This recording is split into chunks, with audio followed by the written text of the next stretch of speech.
Atenção!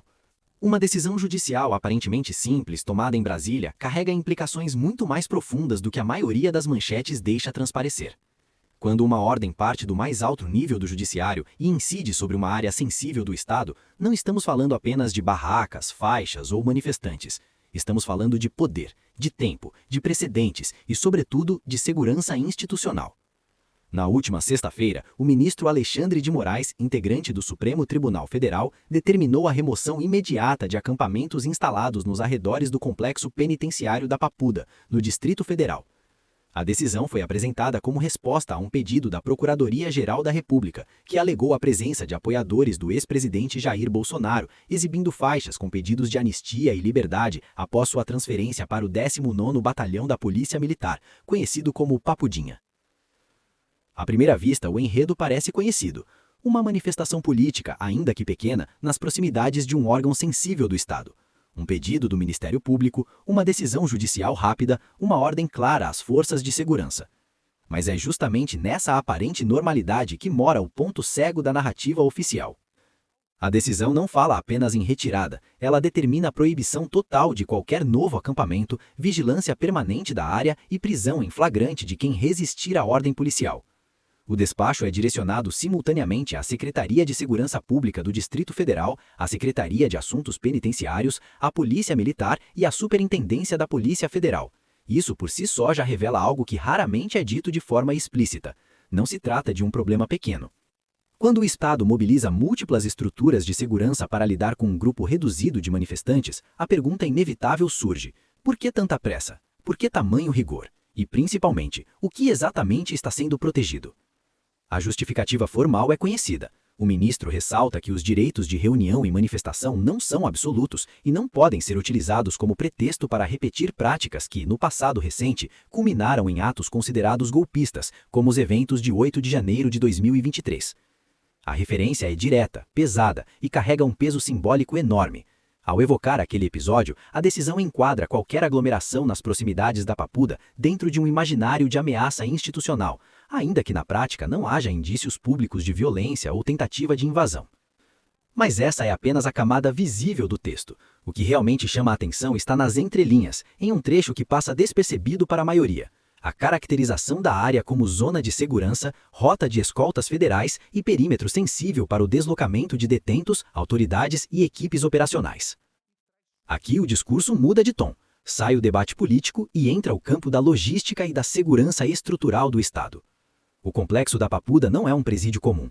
Ele integra um sistema de encarceramento estratégico, com presos de alta periculosidade, operações regulares de transferência, movimentação de agentes armados e protocolos rígidos de escolta. A Papudinha, embora seja um batalhão da Polícia Militar, está fisicamente colada a esse complexo e compartilha na prática o mesmo perímetro de risco.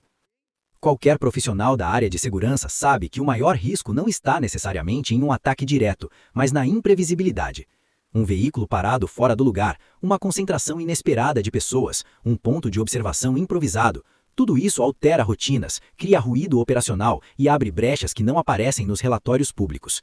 E é exatamente isso que o despacho não explica de forma direta. A narrativa oficial insiste em enquadrar a decisão como uma resposta a faixas pró-anistia e a possibilidade de repetição simbólica de acampamentos políticos. Mas o que realmente preocupa o Estado não são cartazes, são mapas, são rotas, são tempos de resposta, são ângulos mortos. A presença de qualquer acampamento, ainda que pequeno e pacífico, nas imediações de uma rota de escolta federal, cria um problema imediato de segurança. Obriga a alterar trajetos, expõe horários, facilita a observação prolongada do movimento de viaturas, permite, em tese, a coleta de padrões operacionais, tudo aquilo que, em ambientes de alta segurança, é tratado como informação sensível. Esse é o verdadeiro núcleo da questão. Não se trata de concordar ou discordar das pautas dos manifestantes. Não se trata nem sequer de avaliar o mérito político dos pedidos de anistia. O ponto central é que a Papuda não é um espaço neutro, é um nó logístico do sistema de segurança nacional. E quando um nó desses é pressionado, mesmo de forma indireta, a resposta do Estado tende a ser rápida, dura e preventiva. Não porque algo já aconteceu, mas porque algo não pode acontecer. É aqui que a pressa ganha sentido. A decisão não foi construída em semanas, nem acompanhada de longos debates públicos. Ela foi direta, objetiva e executiva. Isso sugere que o problema percebido pelas autoridades não estava no discurso, mas no risco potencial. Um risco que, por razões óbvias, não é detalhado em despachos judiciais acessíveis ao público. Ao citar os atos de 8 de janeiro, o texto cria uma moldura política compreensível para a opinião pública. É um argumento que comunica rápido, mobiliza memórias recentes e legitima a intervenção.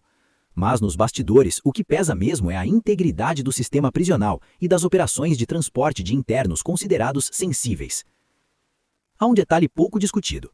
Sempre que uma figura de alto perfil é custodiada em uma instalação próxima a um complexo prisional estratégico, o nível de alerta se eleva automaticamente.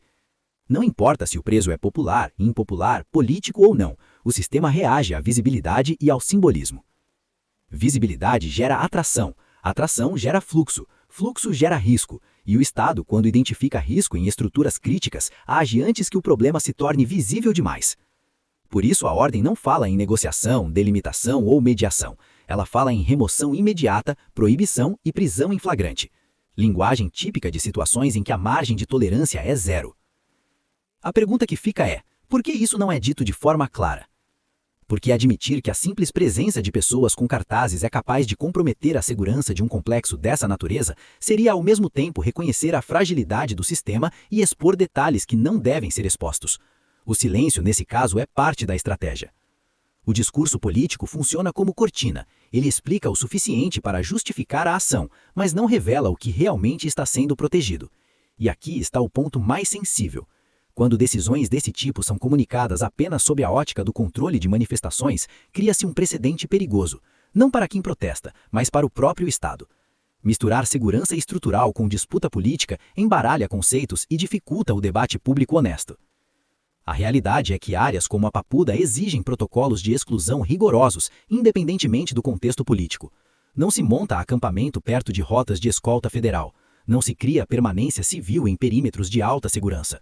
Isso vale em qualquer democracia funcional. O problema é quando essa lógica aparece apenas depois que um personagem politicamente sensível entra em cena. Aí a decisão passa a ser lida como exceção, quando na verdade deveria ser regra. O despacho de Moraes, nesse sentido, revela mais pelo que evita explicar do que pelo que afirma. Ele aponta para um Estado que age rápido quando sente que sua infraestrutura crítica está sendo observada, pressionada ou exposta, e isso independe de ideologia. O verdadeiro debate, portanto, não é sobre faixas pró-anistia, é sobre como o Brasil lida com a proteção de seus pontos nevrálgicos de segurança e como comunica isso à sociedade. Ao optar por uma narrativa predominantemente política, o Estado evita entrar em detalhes técnicos, mas também alimenta desconfiança. E desconfiança em ambientes polarizados vira combustível. No fim das contas, a decisão não fala apenas sobre barracas, ela fala sobre controle territorial, prevenção de riscos invisíveis e sobre como o poder reage quando sente que algo saiu do lugar. A pressa não foi política, foi operacional. E esse é o detalhe que quase ninguém está discutindo. Agora a pergunta volta para você. Você acredita que a justificativa oficial conta toda a história ou há camadas que ficaram convenientemente fora do discurso público?